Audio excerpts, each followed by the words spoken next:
Hey everybody, it's Abby from Realistic Kitchen and Gardens. Today is, the hell is today? Thursday, July?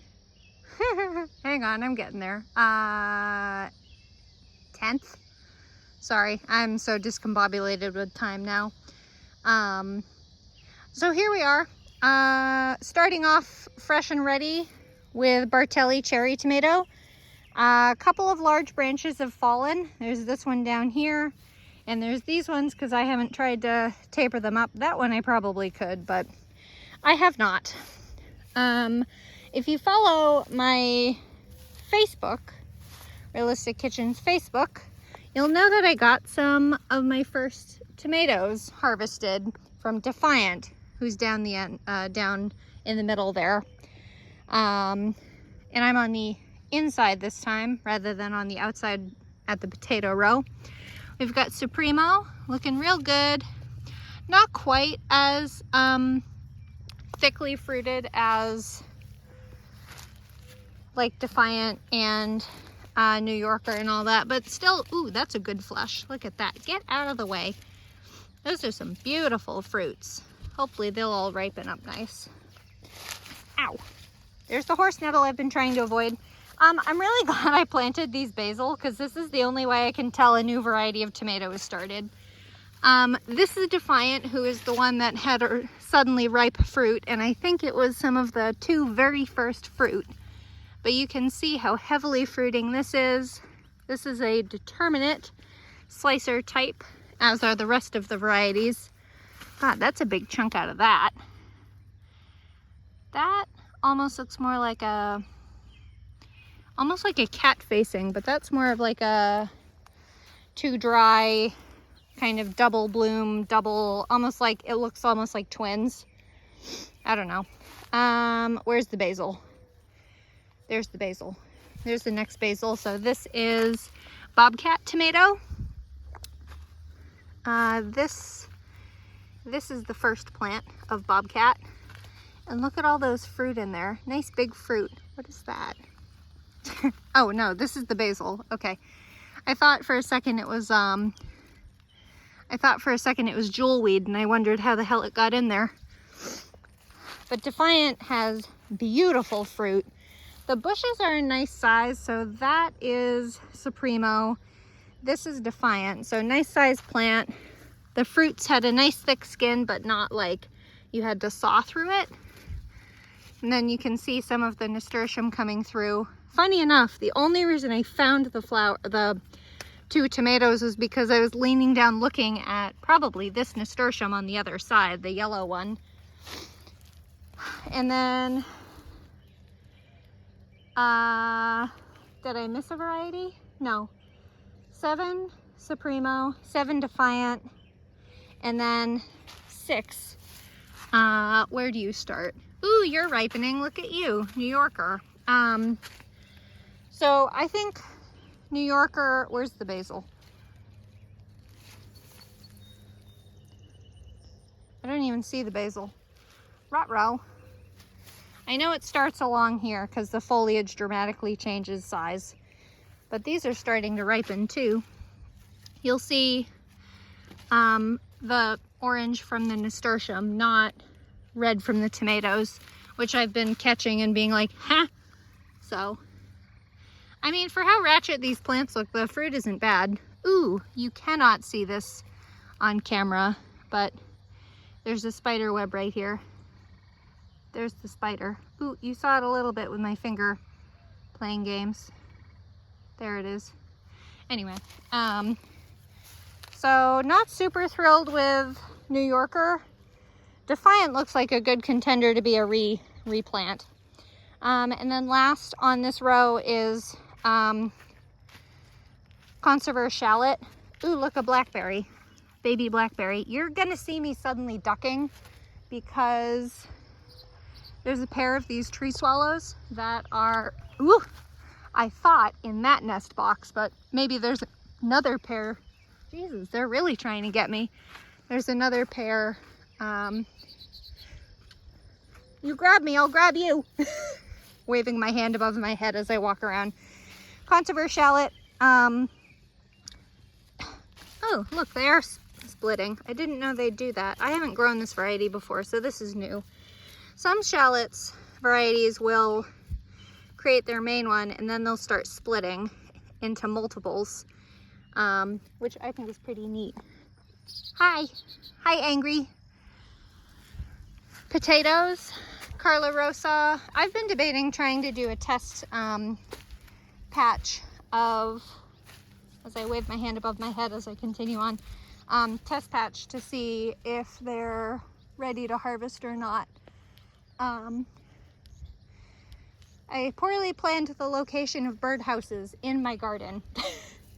And then there's Eva Gold Potato, who I know flowered. There should be a somewhat decent harvest. Where's the yellow nasturtium? I think this is it. Yeah, there it is. So I peeked my head in here to look down, and that first tomato is tucked in there. So it was complete luck that I found it. And then last is, I can't even see the stake. There's the stake. And then this is the last variety, which is caribou russet. It's supposed to be a really good storage russeted type potato, so we'll see how they do. I really need to dig a test batch and see what I get. Brilliant celeriac, still moving slowly. I really need to weed them, and the sorbet mix violas I also need to weed. Or not, well, weed, yes, but I need to pluck all the old flowers off and seed pods so that they'll flower again. Lupine, starting to look ratty. I'm not really, oh, you have powdery mildew. That's why you're not doing well. Powdery mildew is a fungus that I really shouldn't touch anything else now in the garden now that I touched something with powdery mildew. Maybe that's why this celery hasn't been doing well. Maybe these guys have powdery mildew too. Interesting. Switch hands for my phone. That'll keep me from spreading it. Early jalapeno, you are weirdly pointy.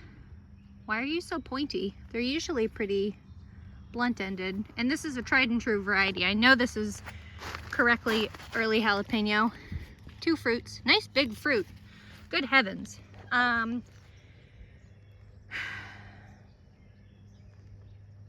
Burgundy okra. I thought it was a 2-part name, but I guess not. This is the actual sweet banana pepper, and then this is whatever this thinks it wants to be as a sweet banana pepper. It looks like a sweet banana pepper, but last time I had them, they were hot. This okra is, where's the camera? I changed hands, so I got confused. There's the first bud for the okra. So once it flowers, it'll get pollinated and then produce a pod, and that's what we eat. I need to reorient my hands for where the camera is, sorry.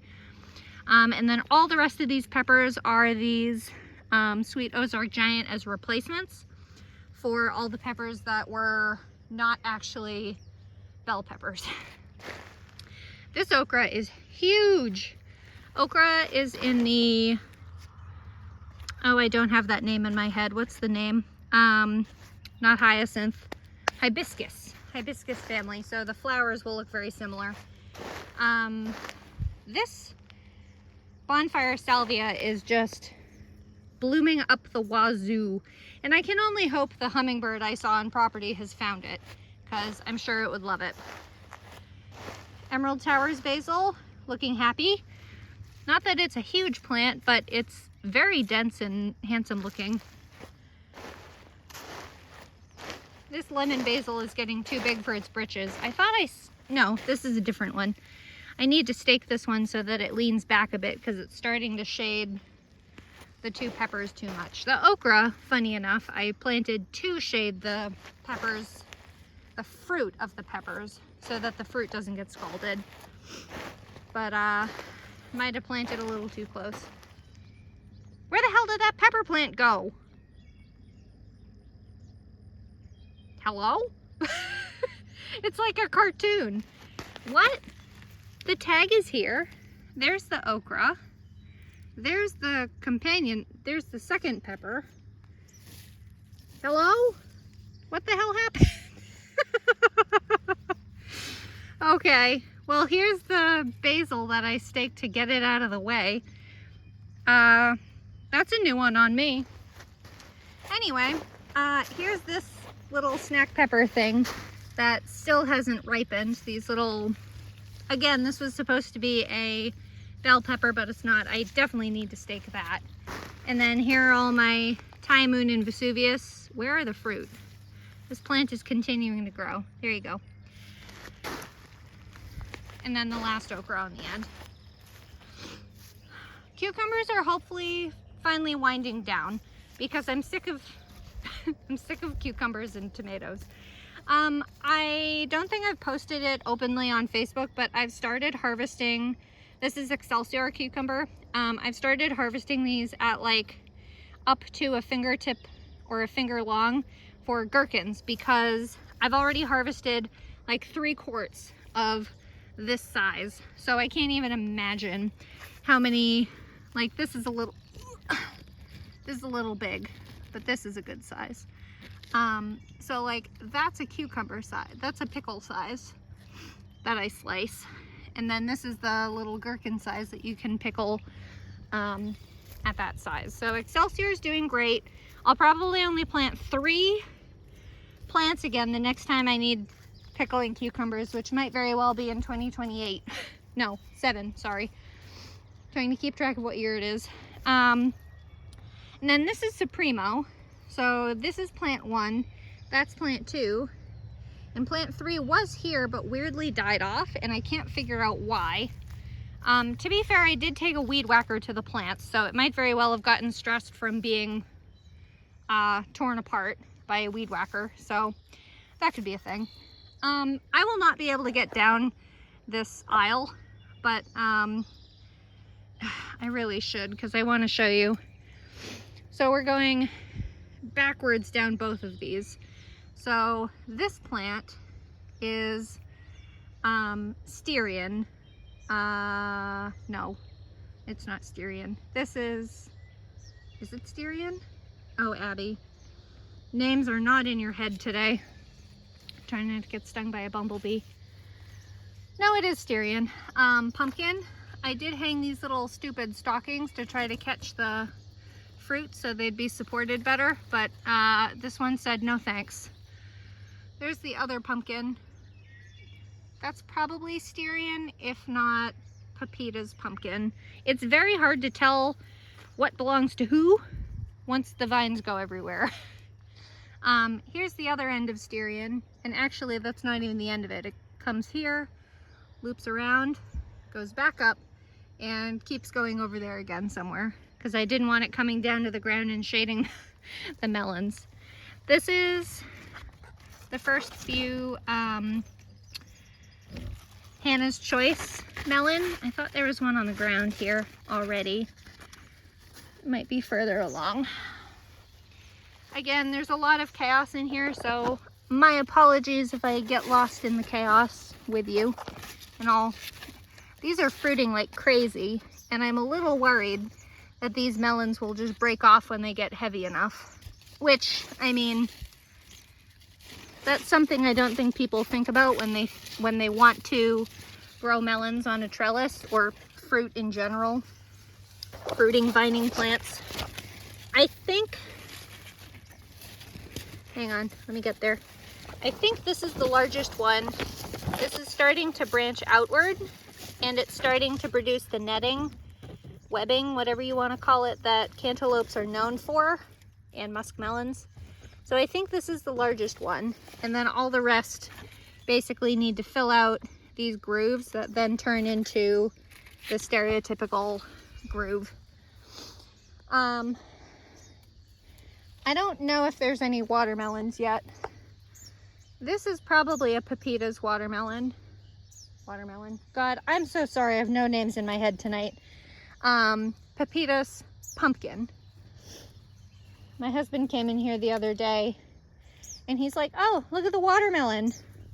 And he looked at the pumpkin and said melon. And I'm like, that's not a melon, hun. It's not his fault. He's not a plant person. It just surprised me. Ooh, look. Here's the first one. That will definitely break off the plant. So this is really cool because this is Dixie watermelon. I grew watermelons last year. I forget what variety, but this variety seems to have this nice long stalk for the fruit, is what I assume. I'm just looking to see if I can find any others. This watermelon variety will not be grown vertically again. I've given up halfway because the tendrils, if you bend them too far back against themselves, they break. There's another fruit. Up high, of course. I mean, these tendrils are going absolutely everywhere. I have no idea if there's a fruit in and amongst this or where. You need to not go there. You're a pumpkin, you stay over there, because you will choke the hell out of these watermelons.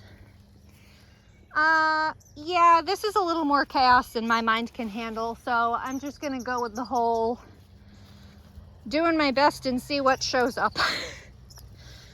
I really don't recommend doing melons or anything like that on a trellis. I think the stalks are too fragile for that.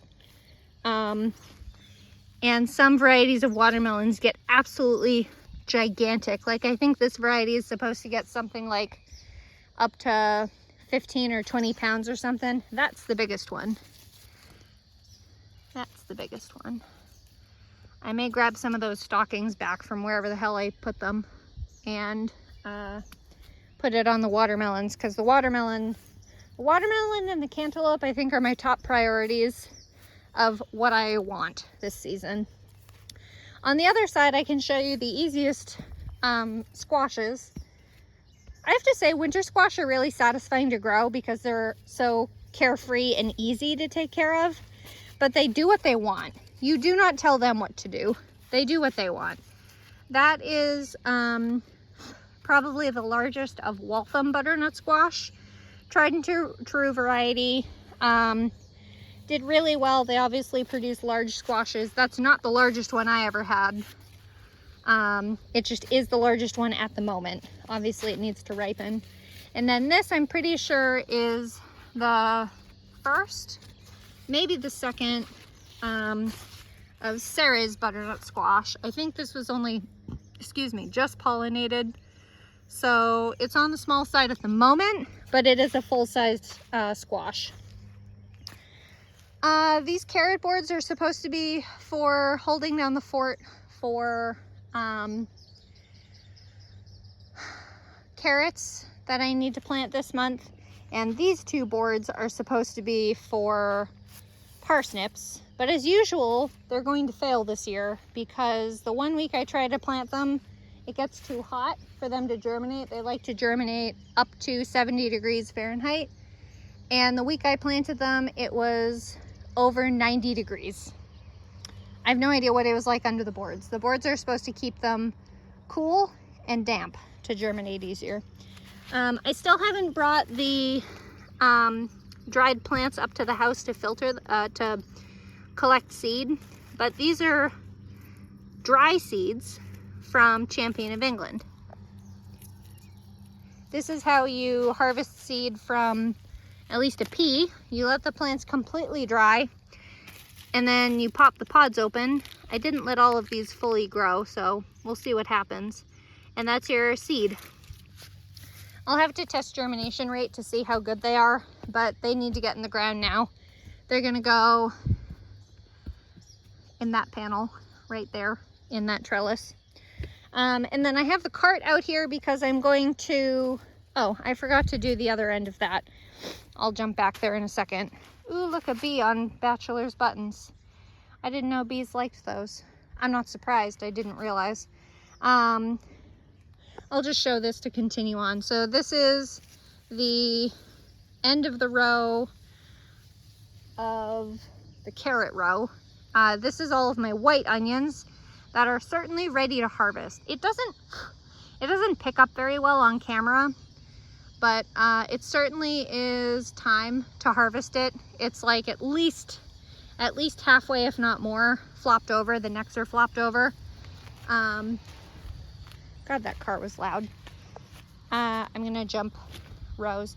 I broke down and bought some petunias because I really wanted them to be in between my squashes. So this is spineless zucchini, seed to harvest 45 days. I see plenty of ovaries.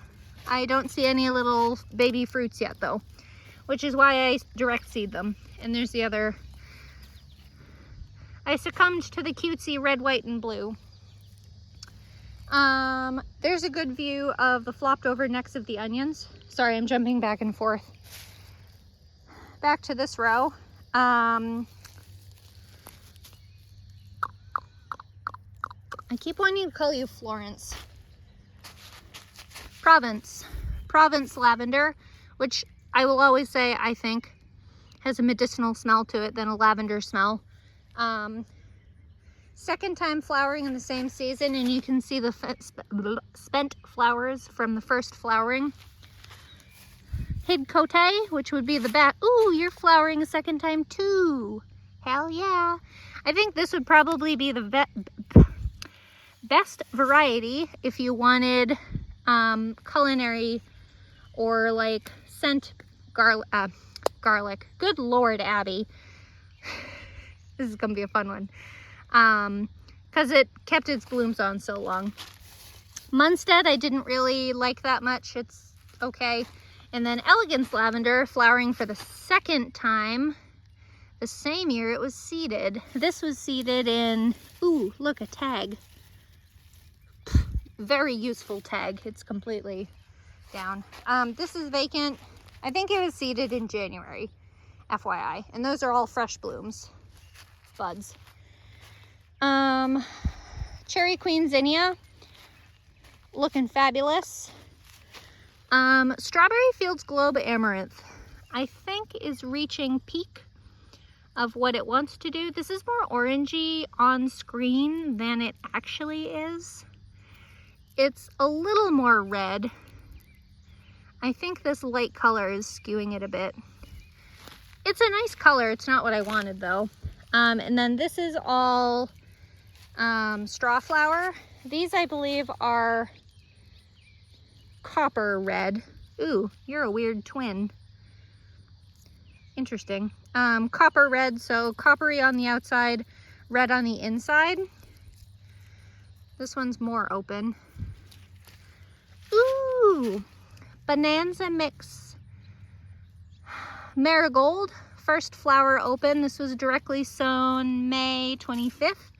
They're a dwarf, French dwarf type, and they're flowering. Yippee! And this random basil that volunteered itself.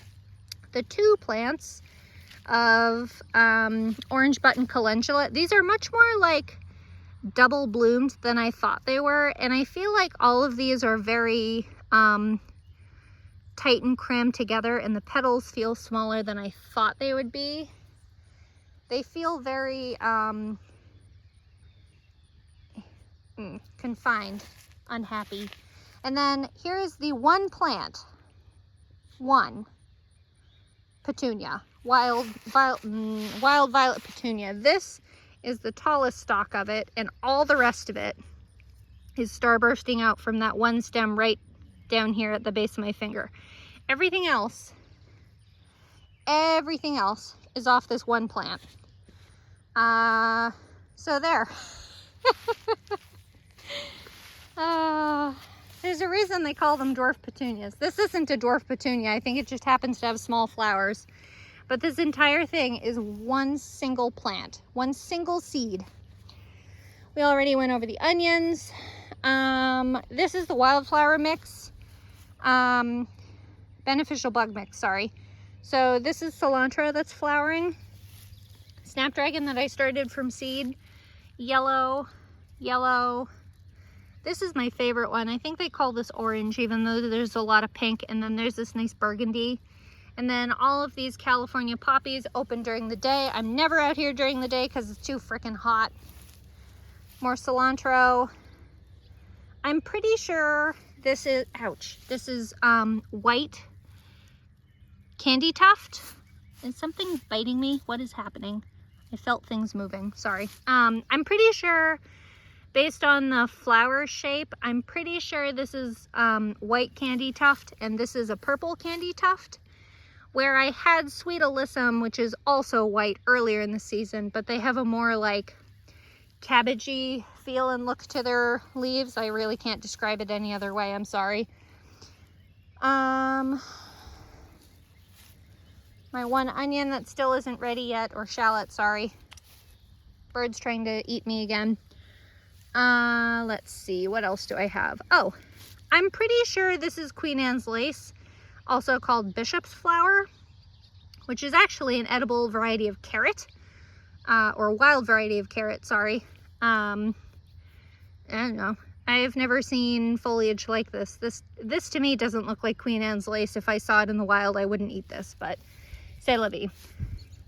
Fairly certain based on the fuzzy leaves of this. This is, actually this might be, I forgot this mix has rudbeckia in it, some type of black-eyed Susan. So I think this is what this is, but I thought this would be, oh, it starts with a B and it's blue. Can't think of it. Here's some of the dill though. This is where I've been getting my dill. I've just been picking off the lower flowers after, fronds after the new shoot is up, but that's starting to flower. So that's done producing leaves. Random bit of grass. Or candy tuft. I don't know what this is. I thought this would be a, oh, I really have no names in my head today. Gosh darn it. Yeah, this is a rudbeckia. But this is hairy though. I thought this would have been borage. There we go. I thought it would be borage, but shockingly, this is a first year direct sown rudbeckia. I'm really impressed. Cosmo. I thought that would be a Cosmo, but to me it doesn't look like a Cosmo. I'll have to see what it turns into eventually. This looks like a Cosmo to me though, most definitely. We'll really have to see what that turns into. Definitely in the carrot family. God knows what it is though. And there's some more of it. Unknown. Patterson yellow storage onion, not ready yet, but we're getting there. A really big horse nettle. I did pluck off a lot of flowers from these, flower stalks, stems, whatever. So we'll see. They're not ready yet. There's, I think, at least 90% of them still standing upright. And then this is the empty row, mostly empty row of garlic. This was Northern White, which I harvested first. This I'm pretty sure is Metichi, which is supposed to be hot, spicy garlic. This is a random poke weed coming out. This is an edible plant. If you've ever heard poke salad referenced in historical like novels and stuff, this is what they're talking about. Salad made from poke. And then, oh look, I left tags for myself. Georgian Crystal. I think this was Ivan. Yeah, Ivan. And the last one was Armenian Red. Look at me go. Armenian Red. These were all ready at the same time together, coincidentally, so they dried and they're hanging to dry. And then this last one, I'm pretty sure is Adonai, which is a variety I've been keeping from cloves myself that I've grown the last 2 or 3 years now. So I'm really surprised how late this is, because I feel like last year it was ready with the rest of them, or early. And then these are the 4 heads of, I have no idea how to pronounce it. It's a softneck garlic though. This head got nice and big, and it dried pretty decently in the sun. I need to bring them in. It's gonna rain. I will bring that in. Come with me if you want to live. You're not gonna live, but come with me anyway. These were the 3 that survived out of, I don't know, Achilleum? I'm not pronouncing that right, but that's what it looks like. And one of them, that's a stalk of another one that broke off. And I don't remember where it was, and I apparently didn't dig it out, so it's just stuck there, and I'll have wild garlic. After these 2 varieties are done and dried, I will till in sand to this row because this didn't have any sand put in. And then I think this is slated for fall brassicas. So that needs to get planted pretty much ASAP. Peanuts doing whatever the hell they're doing. I still wonder if these are the blossoms, but if they are, they're very underwhelming and I don't know if anything will see them. That's an unfortunate shape. Okay, no comment. Might as well do this side while I'm down here because there's nothing freaking down here. This was the spring brassicas. This is Sweet Alyssum, so you can see what I mean about the leaves being different than and the growth habit of the flowers being different than the candy tuft. This is a little bit more of a mound than like a flat, like dome. Like think of a muffin. Like the candy tuft has more of a dome shape, where this is more of a upright kind of pillar of flowers when properly grown. And the stems are straight, where that stuff was not, the candy tuft. I'm not bothering with those brassicas. They're not ready yet. And then here is white mustard with its weird goosefoot looking leaf. We are looking for these seed pods to fill up with seed. These have not been germinated very well. Look at that. Seed pods to fill up and dry. And then that is our yellow mustard seed, or white mustard, whatever have you. And then this is brown mustard, which has a much different leaf. Still in the brassica family, but a hot variety, hotter. And then these are the seed pods. So when these dry, they'll be brown mustard seeds, which I use in my pickles. So yay, free mustard, free. Big old patch of Sweet Alyssum, which is a mix of, I think it's royal purple carpet and snow, or some cutesy term like that. This ridiculously large ratchet plant is Coral Fountain's amaranth, ornamental amaranth. This plant doesn't like being here, not counting it's trying to walk away. This is an impressively large plant in my mind. Ooh, there you go. That's what you're supposed to do. Come here. I don't know how sturdy these stems are, but this is what it does. I didn't really intend to find that, but they're long tassels, and I think they're quite pretty when they're fully filled in. So I don't know if that's a pollination issue or whatever this situation is issue. I just planted it to be pretty, and it's just a big behemoth. This is Oriental Yardlong bean, also called snake bean, although I think it's technically a different variety, but this is from Mary's Heirloom Seeds. I tried to grow this before and it never did anything, so we're trying again. It only goes here, so that's 20 plants. And then there is a Florenza sunflower grass, just to keep the place green, I guess. And then 2 more Florenza sunflower. This is the stretch that will have the fall, planting of Champion of England shelling pea. Here's the other, ooh, you're doing the thing better. Here's the other Coral Fountain, I have 3, but Coral Fountain's amaranth, looking better. Woo, bug just went right in my ear. And then here is, oh, I'll remember your name. It's not purple. It's not purple pod. It's the other one. Carminat pole bean, which has purple pods. I replanted these, I think, July 10th or something like that. Does that make sense? No, it's not July 10th. Well, it is July 10th. I don't know. I don't know when I planted these, but there's another Florenza sunflower, and I think that's the last Florenza sunflower there. And this Carminat spans this whole length, which is, I think, 32 or 38 plants. So we'll see how we like pole beans. If we like pole beans, I'll invest in a better pole bean trellis. But today is not that day. And then here's the last, come on, no names today. Coral Fountains Amaranth. God, I've said it enough. You'd think I'd remember it. And then here is my 2 little patches of corn, which is looking a little better than I expected. Not gonna lie. I expected 0 germination, and then it germinated way better, and then I'm like, okay, fine then. This is, I believe, solstice on this side. So the tassels are starting to come up, which is where the pollen comes from. I think this is an ear coming along, and that's where the silks will emerge. And once the silks come out, I know I won't have enough plants to cross-pollinate by wind.